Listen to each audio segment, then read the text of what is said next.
WhatsApp guys, और कैसे हैं आप लोग। आशा करता हूँ कि आप सब अच्छे। इस वीडियो में हम लोग बात करने वाले कि कैसे फ्यूचर में आमाडो कुरामा को रिवाइव करने वाला है। तो बिना किसी तरीके लेट्स बिगिन द वीडियो। रुको जरा, वीडियो शुरू करने से पहले आई नो बहुत दिनों से वीडियो नहीं आ रही है क्योंकि मुझे बुखार आया था, लेकिन अभी आई एम कम्प्लीटली फाइन। और थैंक यू यार, 300 सब्सक्राइबर्स हमने कम्प्लीट कर लिया है and that's a very big achievement. लेकिन अब वक्त है न्यू टारगेट का। मुझे पता है कि मैं दिन ब दिन ग्रीडी होता जा रहा हूँ, लेकिन तब भी हमें इस महीने 400 सब्सक्राइबर्स कंप्लीट करना है। आई नो ये बहुत ही बड़ा टारगेट है, लेकिन तब भी आई बिलीव कि तुम लोग ये गोल टच करा दोगे। तो इसके लिए सब्सक्राइब का बटन दबाओ, उसी के साथ लाइक का बटन भी दबा देना और बेल का आइकन भी प्रेस कर देना। तो अब बढ़ जाता है अपने टॉपिक की तरफ। इंट्रो लगा दो यार।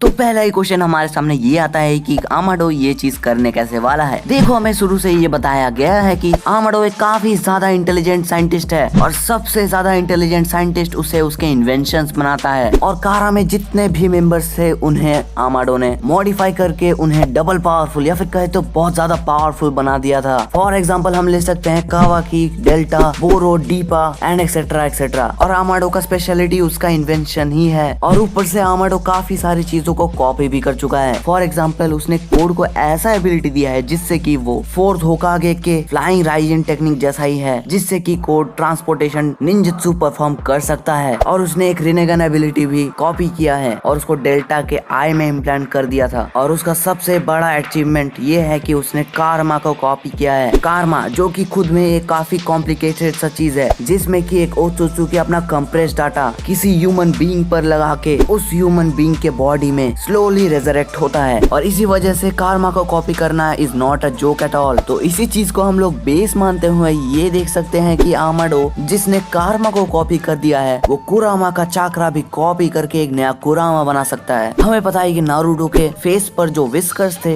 वो कुरामा के वजह से ही थे, और बोरुतो और हिमावारी के पास भी वो विस्कर्स हैं, जिसका इन द एंड ये कंक्लूजन निकलता है कि कुरामा का चाकरा अभी नारुतो या फिर कहे तो बोरुतो और हिमावारी के अंदर है। तो अगर आमाडो उस बचे हुए कुरामा के चाकरा को जो कि बोरुतो, हिमावारी या फिर नारुतो के अंदर है उसे किसी भी तरह से एक्सट्रैक्ट कर पाए, तो मेरे ख्याल से आमाडो एक नया कुरामा बना सकता है। लेकिन इस चीज पे एक बड़ा क्वेश्चन खड़ा होता है। हमें पता है कि कुरामा जो है एक चलता फिरता एटम बॉम्ब था, मतलब कि वो खुद में ही एक काफी बड़ा चाकरा का सोर्स था। तो आमाडो अगर कुरामा को रिवाइव करना चाहता है तो उसे कुरामा को रिवाइव करने के लिए एक ह्यूज अमाउंट ऑफ चाकरा चाहिए होगा। और हमें ये अच्छे से पता है कि किसी के पास भी इतना चाकरा नहीं है जिससे कि वो कुरामा को रिवाइव कर पाए। तो इसके लिए काफी अच्छा सा पॉसिबिलिटी ये है कि कुरामा के अलावा भी अभी 1 to 8 टेल्स बचे हुए हैं। तो अगर वो 1 to 8 टेल्स अपना चाकरा कंट्रीब्यूट करते हैं कुरामा को रिवाइव करने के लिए, तो हो सकता है कुरामा रिवाइव हो इस तरीके से। लेकिन एक और पॉसिबिलिटी ये है कि हमें पता है कि एक और 10 टेल्स जो कि इशिगी का 10 टेल्स है, जिसका कोऑर्डिनेट सिर्फ कोड को पता है। तो अगर हमारे शिनोबीज उस कोऑर्डिनेट को ढूंढकर उस 10 टेल्स को हंट कर पाए, तो फिर आमाडो उस 10 टेल्स का चाकरा एक्सट्रैक्ट करके कुरामा को रिवाइव कर पाएगा। तो अब हम लोग मान लेते हैं कि कुरामा रिवाइव हो चुका है, लेकिन ये क्या गारंटी है कि कुरामा को सब याद रहेगा कि पीछे क्या हुआ है, उसको क्या अपने मेमोरीज याद रहेंगे? ये काफी बड़ा क्वेश्चन राइज हो जाता है। तो इसीलिए मैंने शुरू में ही ये बताया है कि आमाडो एक सुपर इंटेलिजेंट बीइंग है, और मुझे ये नहीं पता कि वो ये कैसे करने वाला है, लेकिन जब बात आमाडो पर हो तो